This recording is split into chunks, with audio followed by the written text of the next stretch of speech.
The seeds we plant. The baobab sapling grew faster than anyone expected.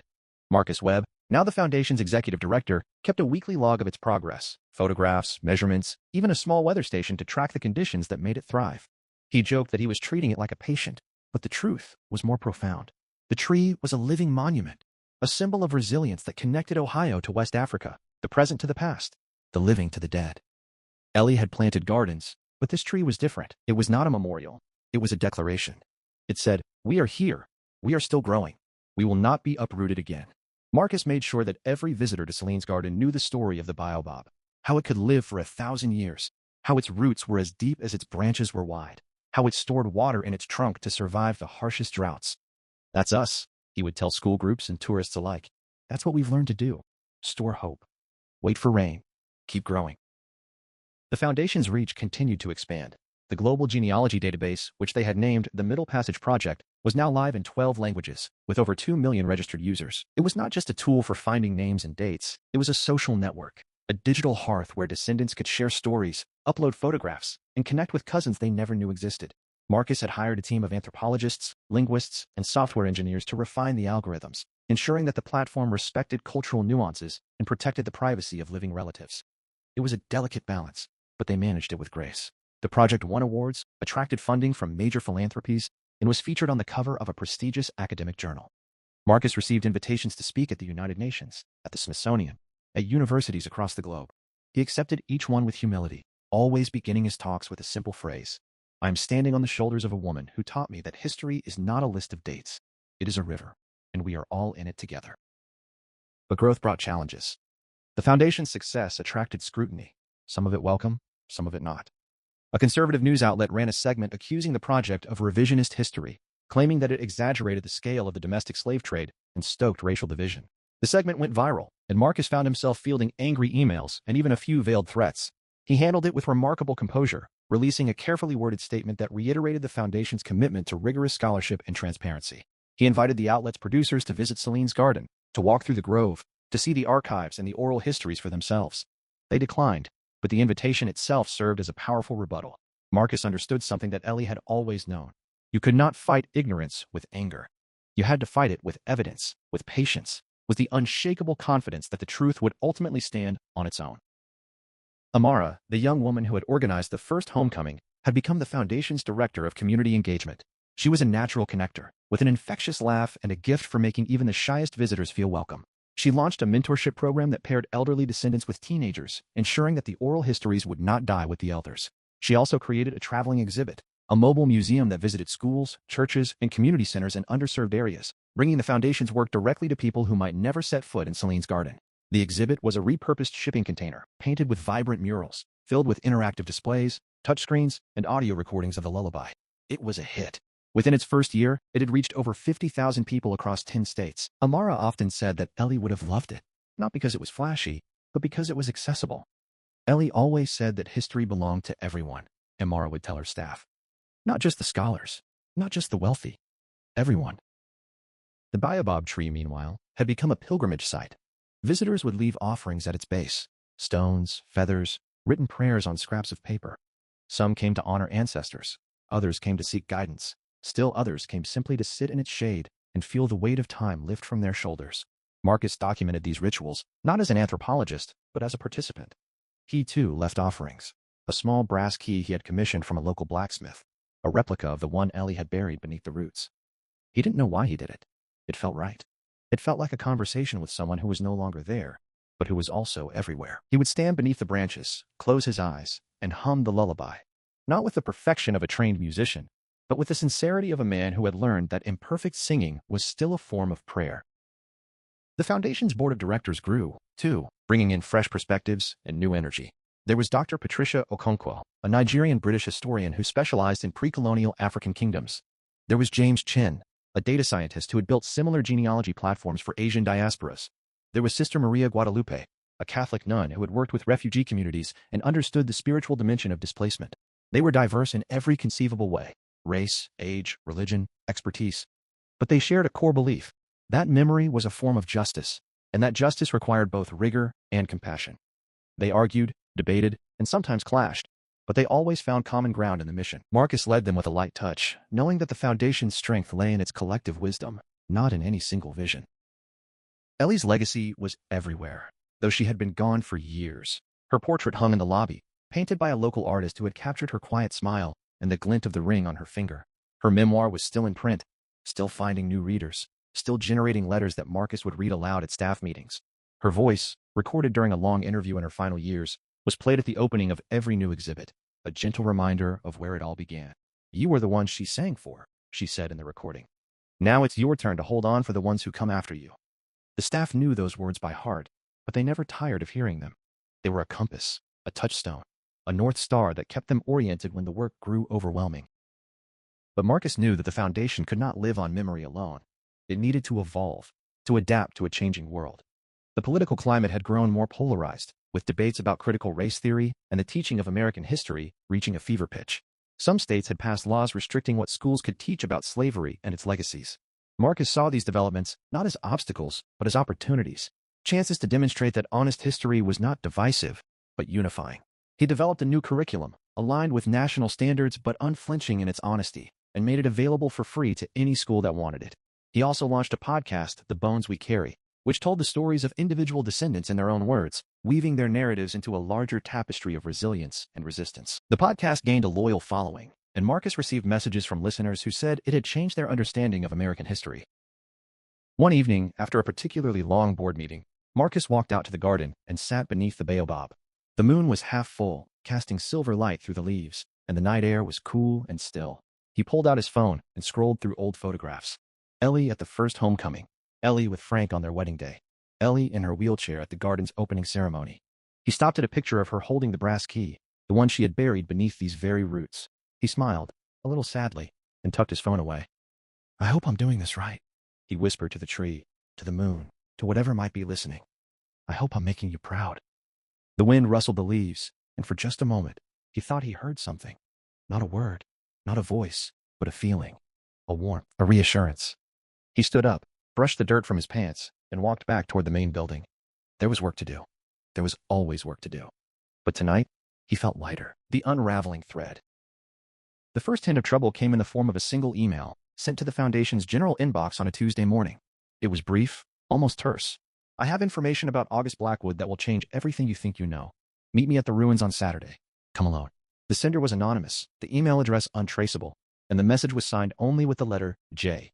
Marcus read it 3 times, his heart rate accelerating with each pass. He had spent nearly a decade immersed in the Blackwood story, had interviewed every surviving witness, had pored over every scrap of paper in the Foundation's archives. He thought he knew everything there was to know, but the tone of the email, the confidence, the secrecy, the demand for privacy, sent a chill down his spine. He showed it to Amara, who urged caution. "It could be a prank," she said. "Or worse, someone who wants to hurt the Foundation." Marcus agreed, but he also knew that Ellie had taught him something essential. You could not be afraid of the truth, even if it was inconvenient, even if it was painful. He made the trip to Maine alone, as instructed. The ruins of Blackwood Manor had become a state-protected historic site, though they were little more than a foundation and a few crumbling walls. The forest had swallowed most of the structure, and the root cellar was sealed with a metal grate, accessible only to researchers with special permits. Marcus arrived at noon on Saturday, the autumn leaves crunching under his boots, the sky a hazy gray that threatened rain. He waited at the edge of the ruins, his hands in his pockets, his mind racing with possibilities. After nearly an hour, a figure emerged from the trees, an elderly woman, frail and stooped, with sharp blue eyes that seemed to cut through him. She introduced herself as Judith Thorne, the daughter of Mr. Thorne, the solicitor who had presided over the original reading of the will. Marcus felt his breath catch. Mr. Thorne had died years ago, and he had always assumed that the Blackwood secrets had died with him. But here was his daughter, carrying a leather satchel and a grim expression. "I found these among my father's effects after he passed," Judith said, her voice thin but steady. She opened the satchel and pulled out a stack of letters, yellowed and brittle, tied with a faded ribbon. "August wrote them over a period of 30 years, starting when he was just a boy. My father never told anyone about them. He kept them hidden, even from August's lawyers. I don't know why he held on to them. Guilt, perhaps, or loyalty." She handed the letters to Marcus, her hands trembling slightly. "I think you should read them. I think you need to know what August really intended." Marcus took the bundle, his fingers brushing against the aged paper, and felt the weight of history pressing down on him. He thanked Judith, promised to share whatever he discovered. and drove back to Ohio in a daze, the letters sitting on the passenger seat like a time bomb. That night, alone in his office, Marcus began to read. The letters were written in a tight, elegant hand, the handwriting of a man who had spent decades in solitude, communicating with himself and with the world through ink. The early letters were addressed to no one, just dated entries in a running journal. August wrote about his childhood, his growing awareness of the manor's dark history, his nightmares of the bones in the cellar. He wrote about his father, a cruel and distant man who had beaten him for asking too many questions. He wrote about his mother, a quiet woman who had died when he was 12, leaving him with a hollow grief that never fully healed. But as Marcus read further, the tone shifted. August began to write about a plan, a grand, elaborate scheme to dismantle the Blackwood legacy piece by piece. He had been collecting descendants for decades, tracking their lineages through the kind of painstaking research that predated the internet. But he had also been collecting something else. Secrets. Dark secrets about the other families, the ones who had profited from the slave trade alongside the Blackwoods. Marcus read through the night, his coffee growing cold, his eyes straining in the dim light. The letters revealed a man who was not just a recluse or a philanthropist. August Blackwood had been a strategist, a chess player, a man who had spent his entire life maneuvering pieces on a board that only he could see. He had chosen Ellie, not just because she was a descendant, but because she was a history teacher, someone who would understand the importance of documentation, of evidence, of telling the whole story. He had chosen Duke because he was a thief, someone who knew how to acquire what was hidden.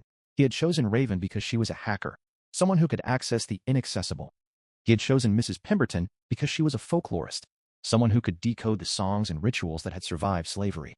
They were not just random strangers. They were a team, assembled with surgical precision, each with a role to play in August's grand design. But the most shocking revelation came in a letter dated just months before August's death. He had discovered that the slave trade was not just a crime committed by his ancestors. It was a network that had involved dozens of powerful families, many of whom were still influential in American politics and business. August had compiled a dossier on each of them, detailing their involvement, their profits, their ongoing efforts to whitewash their histories. He had planned to release the dossier after his death, to use the inheritance as a platform for a public reckoning. But he had changed his mind at the last moment. He realized that exposing the living would not bring justice. It would bring chaos, division, and likely violence. He had decided to bury the dossier instead, to let the descendants decide what to do with it. But he had left a trail, a set of clues that would lead to its hiding place. And Ellie, with her brass key and her stubborn determination, had been the first to follow that trail. Marcus closed the last letter and sat in stunned silence.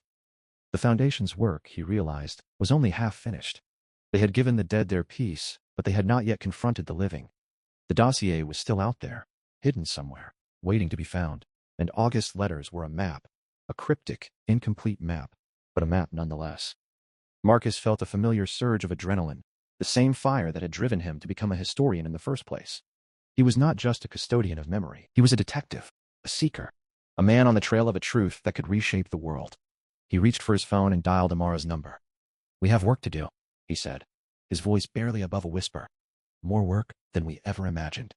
She didn't ask questions. She just said, "I'll be there in the morning." The map of ghosts. The Foundation staff assembled at dawn. Marcus, Amara, Dr. Okonkwo, James Chin, and a handful of the senior researchers.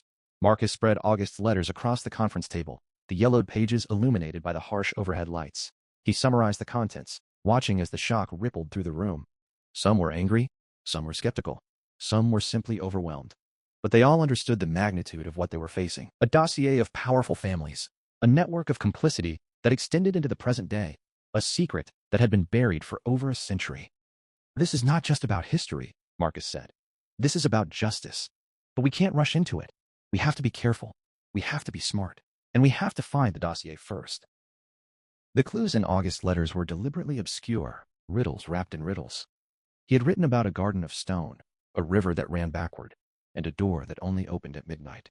Marcus recognized the language. It was the same kind of cryptic poetry that had marked the original treasure hunt. August had loved games, loved testing the mettle of those who sought his legacy. But now the stakes were higher. This was not a contest for money. This was a hunt for the truth, and the truth had the power to upend entire dynasties. Marcus assigned teams to each clue. James Chin took the river reference, poring over geological maps of Maine. Dr. Okonkwo took the Garden of Stone, researching old burial grounds and quarry sites. Amara took the midnight door, looking for architectural anomalies in old manor records. Marcus himself took the most elusive clue, a single phrase that appeared in every letter, like a refrain. The key is not in the hand, but in the heart. Days turned into weeks. The team hit dead ends, false leads, and frustrating contradictions. The river that ran backward turned out to be a tidal estuary that flowed inland at high tide, a fascinating geological feature, but no obvious hiding place for a century-old dossier. The Garden of Stone was likely the cemetery behind the manor, but it had been thoroughly searched by archaeologists years earlier. The Midnight Door could have been any of a dozen sealed entrances in the manor's crumbling walls. Marcus began to doubt himself, to wonder if the letters were not a map but a misdirection, a final joke from a man who loved puzzles too much. But then he remembered Ellie's words. The house has its own memory. It speaks to those who listen. He had been listening to the letters, but he hadn't been listening to the house itself. He returned to Maine, this time with a small team and a metal detector. They spent 3 days combing the ruins, searching for anything that August might have hidden. A sealed cavity? A buried box? A marker that only made sense in the context of the manor's layout. On the third night, as the moon rose and the ruins were bathed in silver light, Marcus found himself standing at the side of the old kitchen hearth, the same spot where Ellie had found the first brass key. The hearth was long gone, but the stone foundation remained, and as he ran his hands over the rough granite, he felt a groove, a small indentation, almost invisible, that matched the shape of a key. He reached into his pocket and pulled out the replica key he had made, the one he had left at the baobab tree. It fit perfectly. He turned it, feeling a mechanism click, and a section of the foundation shifted, revealing a narrow cavity. Inside, wrapped in oilcloth and sealed with wax, was the dossier. Marcus felt his heart pound as he lifted the bundle from its resting place. It was heavier than he expected. Not a single folder, but a set of leather-bound volumes, each labeled with a family name: Astor, Carnegie, Rockefeller, and a dozen others he recognized from American history textbooks. He opened the first volume and saw names, dates, transaction records, and letters that documented the involvement of these families in the domestic slave trade, not just as passive investors, but as active participants who had financed ships, purchased enslaved people, and lobbied for laws that protected the institution. It was a smoking gun, a historical document of such explosive potential that Marcus felt dizzy just holding it. He knew, with a certainty that was both thrilling and terrifying, that he had found more than a dossier. He had found a weapon. The journey back to Ohio was a blur. Marcus barely slept, his mind racing with questions. Should he publish the dossier? Should he share it with the families? Should he bring it to the media, or to the courts, or to the archives of the Smithsonian? He knew that the truth was not always liberating. It could be destructive, divisive, even dangerous. The families named in the dossier were not just historical artifacts. They were living dynasties with foundations, universities, and political influence. Exposing them could trigger lawsuits, public outrage, and a firestorm of controversy that the foundation was not equipped to handle. But hiding the truth felt like a betrayal, not of August, but of every descendant who had ever searched for their roots and found only silence. Marcus convened an emergency meeting of the board. The arguments were fierce and passionate. Some argued for immediate disclosure, trusting in the power of truth to set things right. Others urged caution, warning that the foundation could be destroyed by the backlash, that its hard-won credibility could be lost in a single headline. Marcus listened to both sides, his head aching, his heart torn. Then he stood up and said something that surprised even himself. We are not the keepers of this secret. We are the ones who found it. But it doesn't belong to us. It belongs to the descendants. Every family named in this dossier has a right to know what their ancestors did, and every community that was harmed has a right to know the full extent of the harm. We are not judges. We are messengers. Our job is to deliver the truth and let the world decide what to do with it. The board voted, narrowly, to proceed with a phased release. They would contact the descendants first, giving them time to prepare, to process, to decide how they wanted to respond. They would then share the dossier with historians and journalists who could verify its authenticity and contextualize its contents. Finally, they would make it publicly available, not as a weapon, but as a source of accountability, a tool for reconciliation. Marcus knew the plan was imperfect, that there would be unforeseen consequences, that some would accuse them of sensationalism or selective justice. But he also knew that silence was no longer an option. The bones had been laid to rest. The garden was blooming. And now, the truth, the whole, messy, complicated truth, was finally coming to light. Part 14. The Map of Ghosts. The Foundation staff assembled at dawn. Marcus, Amara, Dr. Okonkwo, James Chin, and a handful of the senior researchers. Marcus spread August's letters across the conference table, the yellowed pages illuminated by the harsh overhead lights. He summarized the contents, watching as the shock rippled through the room. Some were angry, some were skeptical, some were simply overwhelmed. But they all understood the magnitude of what they were facing. A dossier of powerful families, a network of complicity that extended into the present day, a secret that had been buried for over a century. This is not just about history, Marcus said. This is about justice. But we can't rush into it. We have to be careful. We have to be smart. And we have to find the dossier first. The clues in August's letters were deliberately obscure, riddles wrapped in riddles. He had written about a garden of stone, a river that ran backward, and a door that only opened at midnight. Marcus recognized the language. It was the same kind of cryptic poetry that had marked the original treasure hunt. August had loved games, loved testing the mettle of those who sought his legacy. But now the stakes were higher.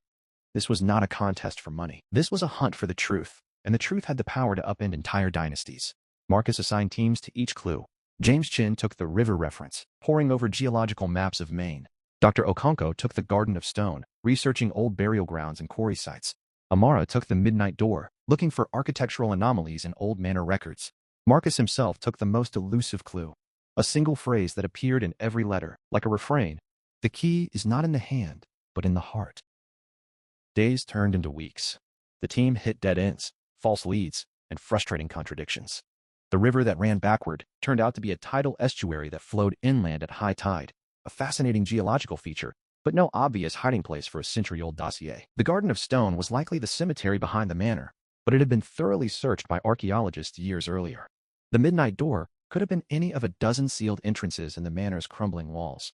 Marcus began to doubt himself, to wonder if the letters were not a map but a misdirection, a final joke from a man who loved puzzles too much. But then he remembered Ellie's words. The house has its own memory. It speaks to those who listen. He had been listening to the letters, but he hadn't been listening to the house itself. He returned to Maine, this time with a small team and a metal detector. They spent 3 days combing the ruins, searching for anything that August might have hidden, a sealed cavity, a buried box, a marker that only made sense in the context of the manor's layout. On the third night, as the moon rose and the ruins were bathed in silver light, Marcus found himself standing at the side of the old kitchen hearth, the same spot where Ellie had found the first brass key. The hearth was long gone, but the stone foundation remained, and as he ran his hands over the rough granite, he felt a groove, a small indentation, almost invisible, that matched the shape of a key. He reached into his pocket and pulled out the replica key he had made, the one he had left at the baobab tree. It fit perfectly. He turned it, feeling a mechanism click, and a section of the foundation shifted, revealing a narrow cavity. Inside, wrapped in oilcloth and sealed with wax, was the dossier. Marcus felt his heart pound as he lifted the bundle from its resting place. It was heavier than he expected. Not a single folder, but a set of leather-bound volumes, each labeled with a family name. Astor, Carnegie, Rockefeller, and a dozen others he recognized from American history textbooks. He opened the first volume and saw names, dates, transaction records, and letters that documented the involvement of these families in the domestic slave trade, not just as passive investors, but as active participants who had financed ships, purchased enslaved people, and lobbied for laws that protected the institution. It was a smoking gun, a historical document of such explosive potential that Marcus felt dizzy just holding it. He knew, with a certainty that was both thrilling and terrifying, that he had found more than a dossier. He had found a weapon. The journey back to Ohio was a blur. Marcus barely slept, his mind racing with questions. Should he publish the dossier? Should he share it with the families? Should he bring it to the media, or to the courts, or to the archives of the Smithsonian? He knew that the truth was not always liberating. It could be destructive, divisive, even dangerous. The families named in the dossier were not just historical artifacts. They were living dynasties with foundations, universities, and political influence. Exposing them could trigger lawsuits, public outrage, and a firestorm of controversy that the foundation was not equipped to handle. But hiding the truth felt like a betrayal, not of August, but of every descendant who had ever searched for their roots and found only silence. Marcus convened an emergency meeting of the board. The arguments were fierce and passionate. Some argued for immediate disclosure, trusting in the power of truth to set things right. Others urged caution, warning that the foundation could be destroyed by the backlash, that its hard-won credibility could be lost in a single headline.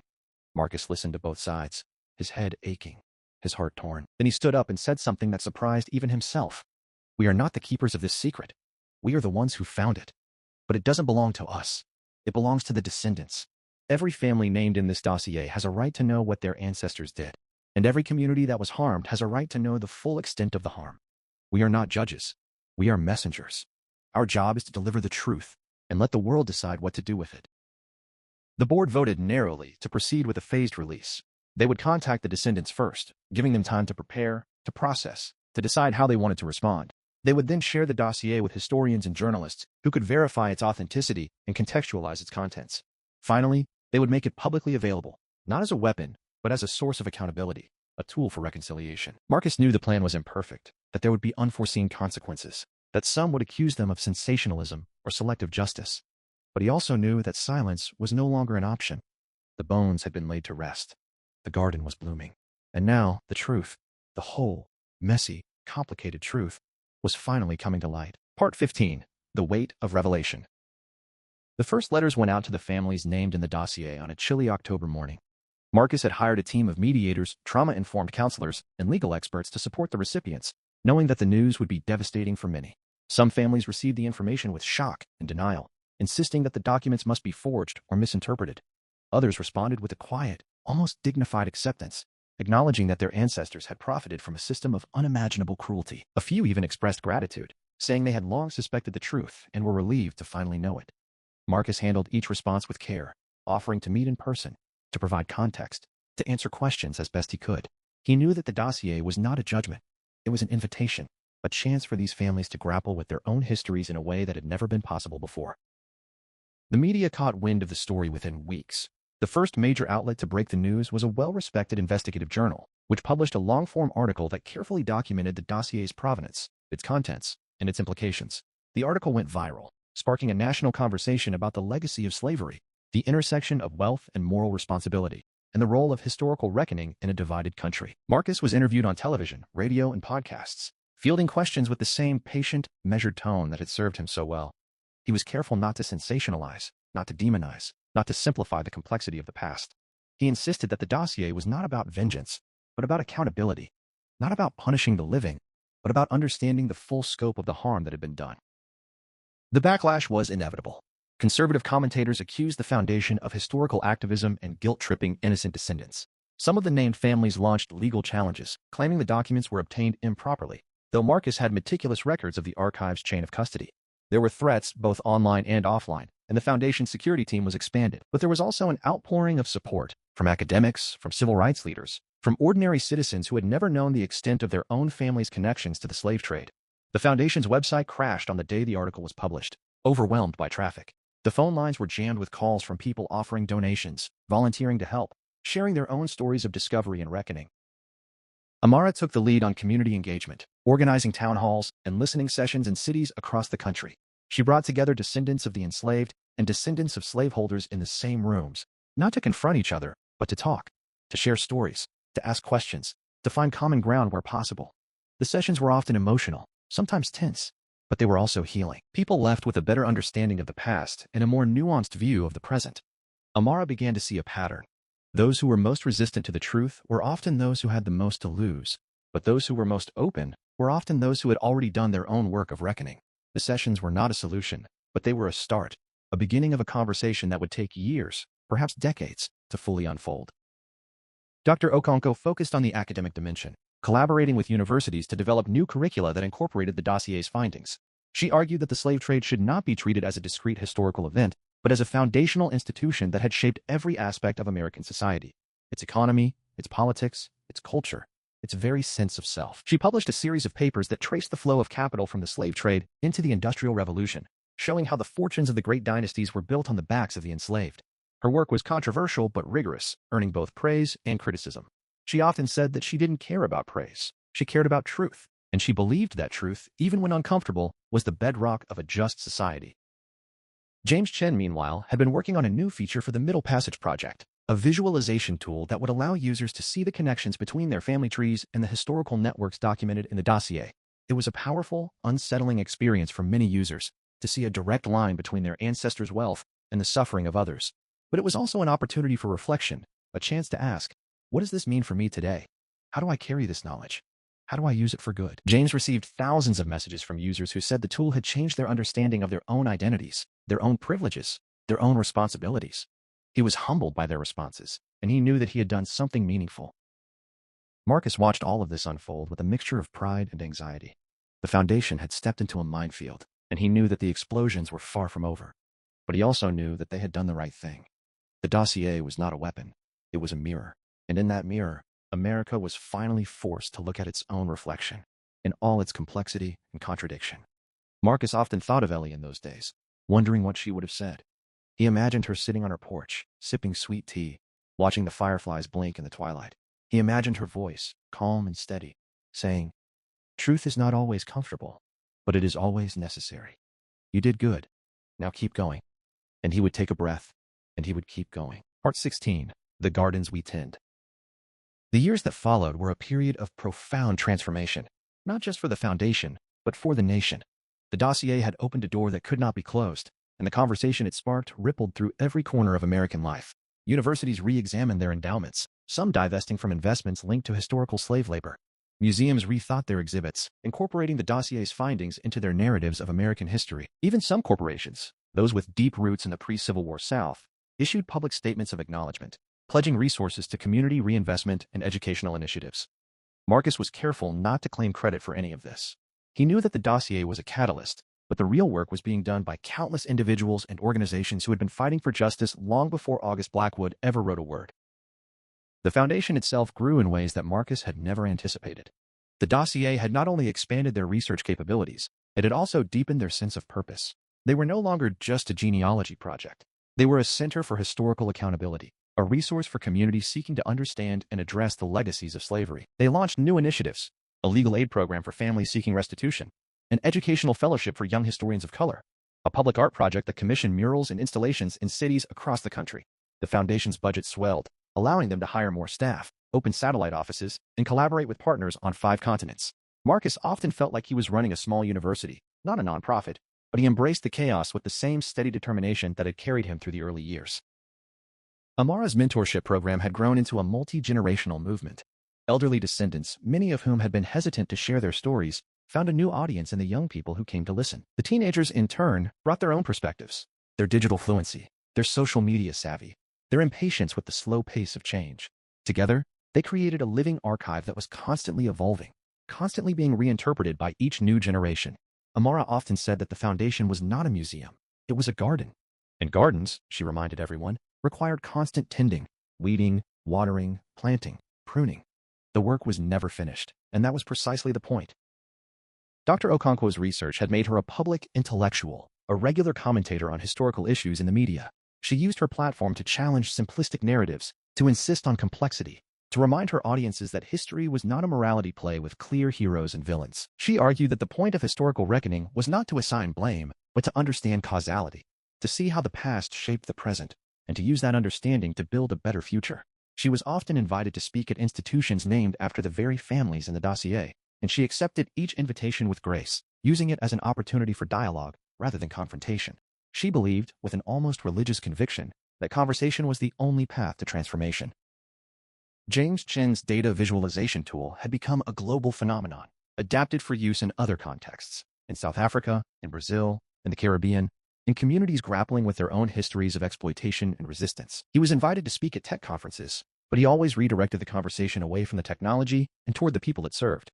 He insisted that the tool was not the point. The stories were the point. The tool was just a way of connecting them, of making visible the invisible threads that bound the present to the past. He often quoted Ellie's words, "We are not lost. We have never been lost. We just forgot how to find each other." He was proud to be part of that finding. Marcus, now in his 60s, began to think about succession. He had led the foundation for nearly 2 decades, and he felt the weight of those years in his joints, in his graying hair, in the deepening lines on his face. He had no intention of retiring. Ellie had worked into her 80s, and he planned to do the same, but he knew that the foundation needed fresh energy, new ideas, a vision that would carry it into the next era. He identified a successor, a young woman named Tiana, a descendant of one of the families in the dossier, who had joined the foundation as an intern and worked her way up to director of research. She was brilliant, compassionate, and fiercely committed to the mission. Marcus began to mentor her, to share the lessons he had learned from Ellie, from August, from the long and winding road that had brought them all to this place. Tiana brought a new perspective to the foundation, one shaped by the digital age and the changing demographics of the country. She pushed for more partnerships with historically Black colleges and universities, for more outreach to immigrant communities, for a greater emphasis on contemporary issues like mass incarceration and economic inequality. She argued that the foundation's work was not just about the past, it was about the present, about the ways in which historical trauma continued to shape lived experience. Marcus listened, learned, and stepped back, giving her space to lead. He remained a presence, a steady hand on the tiller, but he no longer felt the need to drive. He had done his part. Now, it was someone else's turn. The baobab tree, meanwhile, continued to grow. its branches spreading wide, its roots sinking deep. It had become a symbol, not just of resilience, but of continuity, a living reminder that the work of memory was never finished, that each generation had to rediscover the truth for itself, that the lullaby would always need new singers. Marcus visited the tree on every anniversary of Ellie's death, leaving a small offering and humming the old melody. He no longer did it with sadness, but with gratitude. Gratitude for the woman who had shown him that history was not a burden, but a gift. He knew that the garden would outlive him, that the foundation would continue, that the story would be told and retold in ways he could not imagine. And that, he realized, was the greatest legacy of all. Part 17. The Reckoning of the Living. The dossier's impact reached far beyond the Foundation's immediate circle. In the years following its release, several of the named families took significant public steps toward acknowledgement and repair. The descendants of one prominent industrialist family established a multi-million-dollar fund dedicated to educational scholarships for descendants of the enslaved people their ancestors had owned. Another family, whose name graced a major university, agreed to rename several buildings and invest in a new center for African American studies. These were not universal responses. Some families remained defiant, refusing to engage with the evidence or its implications, but the trend was unmistakable. The dossier had created a new ethical landscape, one in which silence was no longer a viable option. Legal scholars began to explore the possibility of restitution claims, drawing on the dossier as evidence of systemic harm that had never been adequately addressed. The cases were complicated, fraught with legal and procedural obstacles, but they opened a new front in the long struggle for justice. Some communities organized grassroots efforts to document the ongoing effects of historical exploitation, disparities in wealth, health, education, and housing that could be traced directly to the legacy of slavery. The Foundation provided resources, expertise, and a platform for these efforts, but it did not lead them. Marcus believed that the communities themselves should drive the process of reckoning, that the Foundation's role was to support, not to direct. The political ramifications were equally significant. The dossier became a touchstone in debates about reparations, about the teaching of American history, about the meaning of justice in a deeply unequal society. Some politicians embraced its findings, using them to argue for policy changes. Others denounced it as divisive and un-American. Marcus and his team found themselves at the center of a maelstrom, fielding accusations from all sides. They responded with the same strategy they had always used: transparency, rigorous documentation, and an unwavering commitment to the truth. They did not endorse any particular policy or political agenda. They simply said, "This is what happened. This is the evidence. Now, what are you going to do about it?" The Foundation's annual Juneteenth gathering took on a new significance in this charged atmosphere. What had once been a quiet, family-oriented celebration became a major public event, attended by thousands of people from across the country and broadcast live online. There were speeches, performances, and panels discussing the dossier, its implications, and the path forward. There were also moments of quiet reflection, moments when the crowd would fall silent and the lullaby would rise, sung by a chorus of voices that spanned generations and continents. Those moments, Marcus believed, were the heart of the event. The speeches were important, but the singing was sacred. It was a reminder that the work was not just about policy or politics. It was about memory, connection, and love. Amara had developed a new program called the Truth and Repair Initiative, which paired descendants of the enslaved with descendants of slaveholding families in structured dialogues. The program was modeled on truth and reconciliation commissions in other countries, adapted to the American context. Participants met over the course of several months, guided by trained facilitators, exploring their shared and separate histories. The conversations were often difficult, fraught with emotion, but they also produced moments of genuine connection and understanding. Some participants formed lasting friendships. Others simply gained a clearer perspective on their own identities and responsibilities. Amara believed that these small-scale dialogues were just as important as the large-scale political debates. They were the soil in which a more just society could grow. James Chin, ever the technologist, developed a new tool to support the initiative, a digital platform that allowed participants to continue their conversations online, sharing resources, asking questions, and building community across the distances that often separated them. The platform was also used by teachers, students, and researchers, creating a virtual ecosystem of learning and engagement. James was proud of the tool, but he was careful to emphasize that it was not a substitute for face-to-face interaction. "Technology can connect us," he often said, "but connection requires more than a screen. It requires presence, vulnerability, and a willingness to be changed by the encounter." Dr. Okonkwo, meanwhile, had turned her attention to the international dimension of the dossier's findings. She argued that the global slave trade was a shared history, one that implicated nations and institutions far beyond the United States. She collaborated with researchers in Europe, Africa, and the Americas to trace the flows of capital and human beings that had shaped the modern world. Her work revealed the extent to which the slave trade was not a peripheral issue, but a central component of the global economy, a foundational system of extraction and exploitation that had enriched some and impoverished others for centuries. She called for a global reckoning, a collective acknowledgement of the deep and ongoing harms of the slave trade. Marcus supported all of these initiatives, but he also recognized the limits of the Foundation's reach. They were a small organization with finite resources and capabilities. They could not solve the problems they had uncovered. They could only illuminate them and hope that others would take up the work. He often thought of August Blackwood, the boy who had refused to smile, the man who had spent his life preparing for a reckoning that he would never live to see. August had trusted that others would continue his work, that the seeds he planted would eventually bear fruit. Marcus felt that same trust, that same hope, as he watched the Foundation's work unfold in ways he had never imagined. He knew that he was just one link in a chain that stretched back to Celine, to the bones, to the lullaby, and forward to Tiana, to Amara, to the countless others who would carry the story into the future. Part 18. The Garden in Winter. The seasons turned, as they always do, and the Foundation entered a period of winter. Not a literal winter. The Ohio climate was temperate, and the baobab tree had adapted well, but a figurative one, a time of reflection and consolidation. The initial frenzy of the dossier's release had faded, replaced by a quieter, more sustained engagement. The Foundation's work had become institutionalized, woven into the fabric of American historical practice. The news cycles had moved on to other crises, other scandals, other debates. But the seeds that had been planted continued to grow, slowly and steadily, in the soil of countless communities, classrooms, and conversations. Marcus had begun to slow down. He still came to the office every day, still attended board meetings, still answered emails, and gave the occasional talk. But he had delegated more and more responsibility to Tiana, who had embraced her role as successor with energy and grace. He spent more time in the garden, walking the paths that Ellie had once walked, sitting beneath the baobab tree and watching the light filter through its leaves. He had developed a ritual. Every morning, he would pour a cup of coffee, walk to the tree, and sit in the silence, listening to the birds and the wind. He didn't meditate, exactly. He wasn't the type. But he allowed himself to be present, to feel the weight of the years, to appreciate the simple fact of being alive. Amara had taken on a new project, a documentary film about the Foundation's history, featuring interviews with descendants, archival footage, and animated sequences that brought the story of the bones to life. She worked with a talented young filmmaker who had won awards for her work on social justice issues. The film was not a hagiography. It explored the tensions, the failures, the moments of doubt and disagreement that had marked the Foundation's journey. But it was ultimately a story of hope, a story of ordinary people doing extraordinary things in the face of overwhelming odds.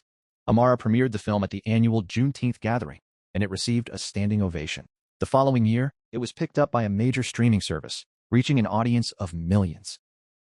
Dr. Okonkwo had retired from her university position, but she remained an active advisor to the Foundation. She had begun writing a memoir of her own, a reflection on her career, her encounters with the dossier's secrets, and her evolving understanding of the past. She often said that she had started her career believing that history was about facts, and ended it believing that history was about stories. Facts were important, but they were meaningless without narrative, without context, without the human dimension that made the past come alive. Her memoir was, in many ways, a love letter to the discipline of history itself, a discipline that had given her purpose, community, and a profound sense of connection to something larger than herself. James Chen had moved on to a new role at a major tech company, but he remained on the Foundation's board, lending his expertise to their digital initiatives. He had become a vocal advocate for ethical technology, using his platform to push for greater transparency, accountability, and user empowerment in the tech industry. He often cited the Middle Passage project as an example of technology being used for good, not to extract data, but to connect people, not to manipulate, but to educate, not to divide, but to heal. He believed that the same principles that had guided the Foundation's work could guide the tech industry as a whole, if only the industry had the courage to embrace them. Tiana, now firmly at the helm, had begun to chart a new course for the Foundation. She was less interested in genealogy than in contemporary impact, the ways in which historical trauma continued to affect health, education, and economic opportunity. She launched a series of pilot programs in partnership with community health organizations, offering genetic counseling, mental health support, and wellness workshops to descendants. She also pushed for more direct engagement with policy, lobbying for federal funding for historical preservation and reparative justice initiatives. Marcus sometimes worried that she was moving too fast, that the Foundation might lose its focus. But he also trusted her judgment, and he reminded himself that every generation had to find its own way. The baobab tree had grown so large that it now cast a shadow over much of the garden. Visitors would come from all over the world to sit beneath its branches, to leave their offerings, to hum the lullaby that had become its anthem. Marcus had installed a small plaque at its base, with Ellie's words inscribed in bronze. "We are not lost. We have never been lost. We just forgot how to find each other. Now we remember. He often thought about what Ellie would have thought of all this. The Foundation's growth, the dossier's impact, the shifting landscape of American historical consciousness. He liked to imagine her smiling, nodding in approval, perhaps even shedding a tear of joy.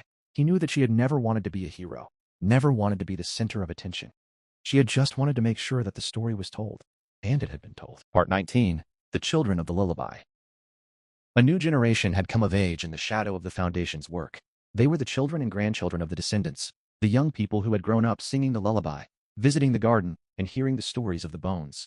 They had been born into a world where the legacy of slavery was no longer a whispered secret, but a public conversation, a conversation that was sometimes painful, sometimes hopeful, but always present. They were not burdened by the silences that had haunted their parents and grandparents. They were armed with knowledge, with community, with a sense of identity that had been hard-won, but was now deeply rooted. Tiana made a deliberate effort to include this younger generation in the Foundation's work. She established a youth advisory council, made up of teenagers from diverse backgrounds, who provided input on everything from programming to social media strategy. She also launched a summer internship program, bringing high school students from across the country to work alongside the Foundation's researchers. The interns were bright, curious, and unafraid to ask hard questions. They pushed the Foundation to be more inclusive, more dynamic, more responsive to the needs of the communities it served. They also brought their own perspectives, their own experiences of race, identity, and history, which enriched the Foundation's work in ways that no amount of academic research could replicate. One of the interns, a young woman named Kai, became a particularly active voice in the Foundation's work. She was the great-granddaughter of one of the descendants who had been at the manor for the original treasure hunt, and she had grown up with the story of August Blackwood, the bones, and the lullaby.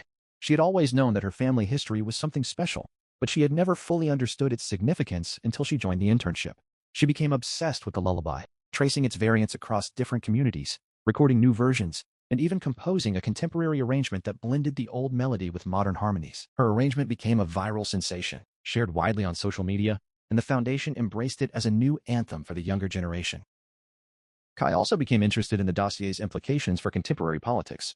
She was deeply engaged in social justice movements, and she saw the dossier as a tool for advocacy, a way to connect the historical harms of the past to the systemic inequalities of the present. She organized a series of youth-led teach-ins, using the dossier's findings to educate her peers about the history of the slave trade and its ongoing effects. Her efforts were met with enthusiasm and resistance in equal measure, but she refused to be discouraged. She had inherited, she often said, a stubbornness that ran deep in her family line, a refusal to be silenced that had kept the lullaby alive for centuries.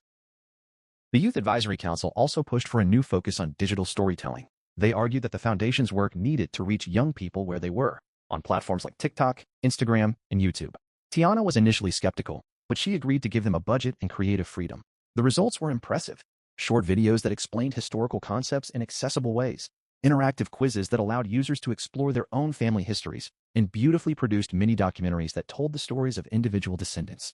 The Foundation's social media following exploded, and the Youth Council became a model for other organizations seeking to engage younger audiences. Marcus watched all of this with a mixture of admiration and bemusement. He didn't fully understand the platforms, the language, the culture of this new generation, but he recognized the same hunger for truth, the same commitment to justice, the same love for the lullaby that had driven his own work. He realized that the Foundation was not just an institution, it was a living organism, constantly evolving, constantly reinventing itself. And that was exactly as it should be. He remembered Ellie's words. You were the one she sang for. Now it's your turn to hold on for the ones who come after you. He had held on. Now it was Kai's turn, and Tiana's, and the countless others who would carry the story into the future. The annual Juneteenth gathering that year was different. The crowd was younger, more diverse, and more digitally connected than ever before. The singing of the lullaby was accompanied by Kai's contemporary arrangement, blending traditional voices with electronic beats, and the crowd swayed and danced in a way that felt both ancient and utterly new. Marcus stood at the edge of the crowd, watching, feeling the rhythm in his chest, and he felt a profound sense of joy. The story was not dying. It was being reborn. The lullaby was not fading. It was finding new voices, new harmonies, new ways to survive. He thought of Celine, the woman who had sung it in the kitchen, and he imagined her dancing too, dancing with the joy of a story that had refused to be silenced. Part 20. The Circle Unbroken. Marcus sat beneath the baobab tree on the evening after the gathering. The crowd had gone home, the music had faded, and the garden was quiet. The moon was nearly full, casting silver light on the leaves, and the air was thick with the scent of honeysuckle. He was tired, but it was a good tired, the kind that came from a day well spent. He thought about the journey that had brought him here, from his first contact with the Foundation, to the discovery of the letters, to the release of the dossier, to the long, slow work of building a community of memory. He thought about Ellie, about Frank, about Amara, about all the people who had been part of this story. He thought about the bones, the jars, the root cellar, and the lullaby that had connected them all. And he realized that the circle was unbroken. The Foundation had changed the world in ways that were both visible and invisible. It had changed the way people thought about history, about identity, about justice. It had given countless families back their stories, their names, their sense of belonging. It had built bridges between communities that had been divided by centuries of oppression. It had, in its own small way, helped to heal the wounds of the past. But Marcus knew that the work was never finished. There would always be new stories to uncover, new connections to make, new generations to inspire. The Foundation was not an endpoint. It was a beginning. And that was the most beautiful thing about it. Tiana found him sitting under the tree and sat down beside him. She was holding a small journal, Ellie's journal, the one she had carried during her first days at the manor. Tiana had been reading it, finding solace and inspiration in Ellie's words. She was remarkable, Tiana said softly. She didn't know what she was getting into, but she didn't run away. She faced it head on. Marcus nodded. That's what I admired most about her. She was never a hero in her own mind. She just kept going, one step at a time, because she knew that stopping wasn't an option. Tiana smiled. That's what I'm trying to be. Not a hero, just someone who keeps going. Marcus reached into his pocket and pulled out the brass key, the replica he had made, the one he had buried and then retrieved when he found the dossier. It was a small thing, tarnished with age, but it held so much meaning. He held it out to Tiana. This is for you, he said. It's not the original. That's buried at the base of this tree. But it's a symbol. It's a reminder that we are all keys, in our own way. We can open doors that seemed locked forever. We can unlock the truth. Tiana took the key, her fingers closing around it, and she looked at Marcus with a mixture of gratitude and resolve. I'll take care of it, she said. I'll take care of all of it. They sat together in the silence, watching the moonlight filter through the baobab's branches. Marcus felt a sense of peace settle over him, a feeling that he had not experienced in many years. The journey had been long and difficult, but it had been worth it. Every step, every discovery, every moment of doubt and joy. It had all led to this moment, this quiet evening in the garden, with the lullaby still echoing in his memory. He knew that he would not be here forever, that the work would continue without him, that the story would be told in ways he could not imagine. But he was okay with that. He had done his part. He had held the bones. He had sung the songs. He had built a garden from ruins, and he had passed it on. The next morning, Marcus woke with a lightness he hadn't felt in years. He walked through the garden one last time, touching the leaves, greeting the staff, pausing at the plaque beneath the baobab. He read Ellie's words, and he smiled. Then he walked back to his office, cleared his desk, and wrote a letter to the entire Foundation. A letter of gratitude, of farewell, of hope. He told them that he was proud of everything they had accomplished, that he believed in their future, that he knew they would continue to do the work with integrity and compassion. He ended the letter with the words that had guided him from the beginning. We are not lost. We have never been lost. We just forgot how to find each other. Now we remember. He sent the letter and leaned back in his chair, looking out the window at the garden, at the baobab, at the sky that was just beginning to blush with the colors of dawn. He felt a presence beside him, not a ghost, not a vision, but a warmth, a reassurance. He knew it was Ellie, or perhaps Celine, or perhaps just the memory of them, woven together into something that was more than the sum of its parts. He smiled. I'll see you soon, he said quietly. But not just yet. There's still work to do. There's always work to do. And he picked up his pen, and he began to write again. Another story, another garden, another chapter in the long, unbroken circle of memory and love. Part 21, The New Keepers. The morning after Marcus stepped down, Tiana sat alone in his old office, the brass key warm in her palm. She had spent the night reading through his farewell letter again and again, letting the words sink into her bones. Marcus had been the Foundation's heart for 2 decades, and his absence felt like a hollow space in the chest of the organization. But Tiana was not afraid. She had been trained by the best, mentored by a man who had been mentored by Ellie herself, and she carried within her the same stubborn fire that had driven them all. She placed the key on the desk beside her computer, a talisman for the work ahead, and began to make her calls. The Foundation would not skip a beat. There was too much at stake. Her first order of business was to address a growing concern that had been simmering beneath the surface for months. The Foundation's success had attracted attention from unexpected quarters, not just academics and activists, but also investors, politicians, and even entertainment executives who saw the story of Blackwood Manor as a potential franchise. Tiana had fielded dozens of inquiries, Film rights, book deals, documentary series, even a proposal for a theme park attraction that would recreate the treasure hunt experience. She had politely declined them all, but the pressure was mounting. The board was divided. Some saw these opportunities as a way to fund the foundation's work indefinitely. Others saw them as a dilution of the mission, a commercialization of sacred memory. Tiana knew that Ellie would have been horrified by the theme park idea, but she also knew that the foundation needed sustainable funding. She called a special board meeting to chart a path forward. The meeting was contentious. Dr. Okonkwo, now in her 80s but still sharp as a tack, argued passionately against any commercialization. "We are not a product," she said, her voice trembling with emotion. "We are a sacred trust. The bones are not content. They are not intellectual property. They are the remains of our ancestors, and they deserve our reverence, not our exploitation." James Chin, ever the pragmatist, countered that a well-made documentary could reach millions of people who would never set foot in the garden, could educate and inspire on a scale that the foundation could not achieve alone. Amara sat in the middle, her face unreadable, weighing both sides. Tiana listened to it all, her mind racing, and then she spoke.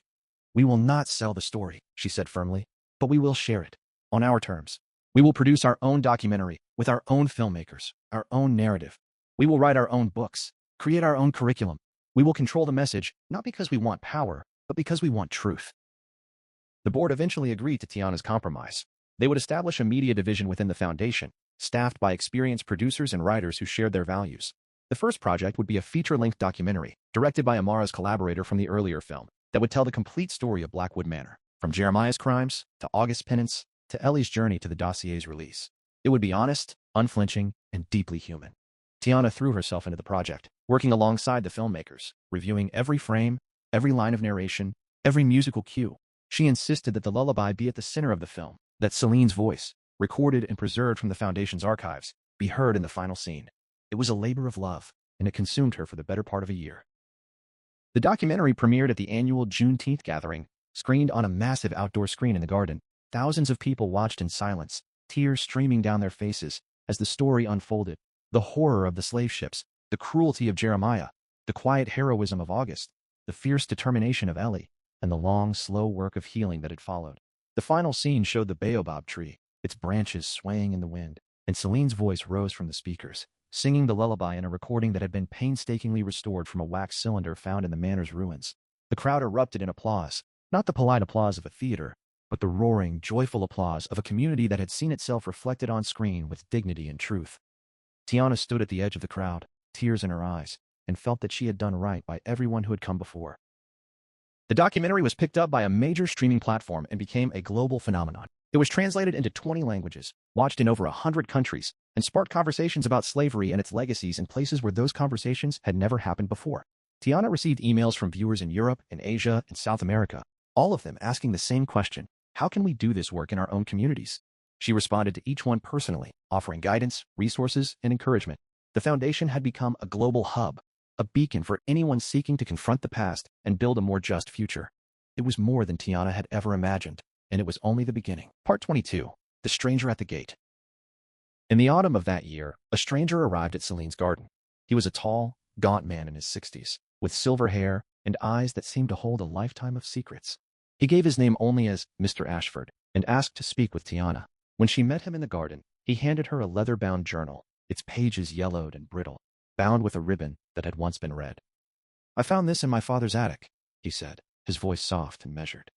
He was a historian, a specialist in the domestic slave trade. He corresponded with August Blackwood for years, but he never told anyone. He kept it all hidden, even from me. I found it after he died, and I've been trying to decide what to do with it ever since. Tiana opened the journal, her hands trembling, and began to read. The journal was a treasure trove of new information.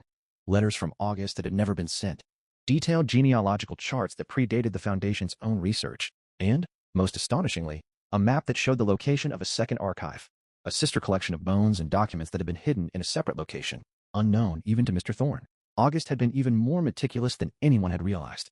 He had not only compiled the dossier on powerful families, he had also created a backup, a failsafe, in case the primary archive was ever destroyed or lost. The second archive was located in an abandoned church in rural Virginia, a structure that had been deconsecrated and forgotten, its records left to rot in the damp basement. Tiana felt her heart race as she read the details. This was not just a discovery, it was a revelation, a whole new chapter in the Blackwood legacy that no one had known existed. She assembled a small team, Amara, James Chen, and a new hire named Daniel, a forensic archaeologist with experience in historic preservation. They drove to Virginia in a rented van, following the map's cryptic directions through winding back roads and dense forest. The church was a ruin, its roof partially collapsed, its walls covered in ivy and moss. They had to force the door open, and the smell that hit them was ancient and musty. The smell of decay, of secrets, of time itself. The basement was dark and damp, but Daniel's training kicked in, and he methodically cleared the debris, revealing a series of metal trunks, each sealed with wax and stamped with the Blackwood crest. Inside the trunks were more jars, more bones, more documents, and a letter addressed to Ellie, written in August's hand, that had never reached her. Tiana read the letter aloud, her voice echoing in the hollow space.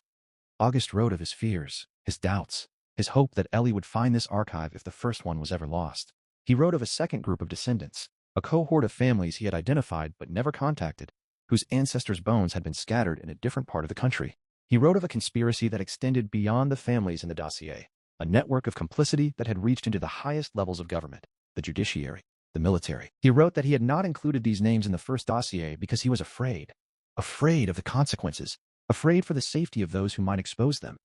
But he had left clues, and he trusted that someone with Ellie's stubbornness and integrity would follow them to the end. Tiana stood in the basement, the letter still in her hand, and she felt the weight of August's legacy pressing down on her. He had entrusted Ellie with the first part of the story. Now it was her turn to carry the second part. She looked at her team, at their tired but determined faces, and she made a decision. They would document everything, every jar, every document, every scrap of evidence, and they would bring it all back to Ohio. They would not rush. They would not sensationalize. They would honor the work that August had begun, and they would see it through with the same meticulous care that had guided Ellie's journey. The bones would be laid to rest. The truth would be told, and the circle would continue. The work of cataloging the Virginia archive took months. Daniel led a team of preservationists, carefully cleaning and stabilizing the artifacts before transporting them to the Foundation's state-of-the-art conservation lab. The jars contained bones from a different set of families, some with names that appeared in historical records,